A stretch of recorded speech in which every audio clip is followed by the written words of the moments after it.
1902 году в этот день в деревне Старое Князево Новоторжского уезда Тверской губернии родился Сергей Яковлевич Лемешев. В Твери будущий певец учился в кавалерийской музыкальной школах, и в нашем городе он впервые вышел на сцену. И став прославленным артистом, солистом Большого театра СССР, Лемешев очень часто приезжал навестить своих земляков, выступал здесь с концертами. 10 июля 1912 года в Твери на территории Женского христорождественского монастыря был заложен в честь 300-летия дома Романовых Большой собор. Его строительство продлится 4 года, и незадолго до революции этот храм, получивший название Воскресенский, будет освящен. А в 1922 году в этот день известный тверской поэт Спиридон Дмитриевич Дрожжин встретился в больнице с мальчишками и девчонками, которых привезли в Тверь из голодающего Поволжья. Поэт рассказал ребятам несколько случаев из своей нелегкой жизни, почитал стихи, многие из которых, как выяснилось, его слушатели знали наизусть. 10 июля 1936 года в нашем городе состоялся весьма интересный футбольный матч. Сборная Калинина принимала у себя в гостях сборную Белоруссии. Команда, представляющая одну из самых больших республик Советского Союза, оказалась сильнее и победила со счетом 5-2.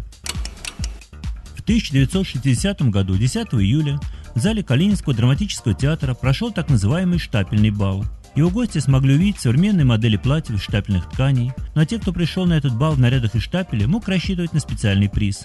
В фойе театра была организована выставка продажи штапельных тканей. Но, естественно, закончился этот бал танцами до часу ночи.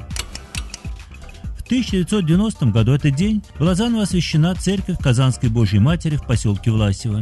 Этот храм XVIII века в годы советской власти был закрыт для верующих, и вот прихожане вновь получили возможность молиться под его сводами.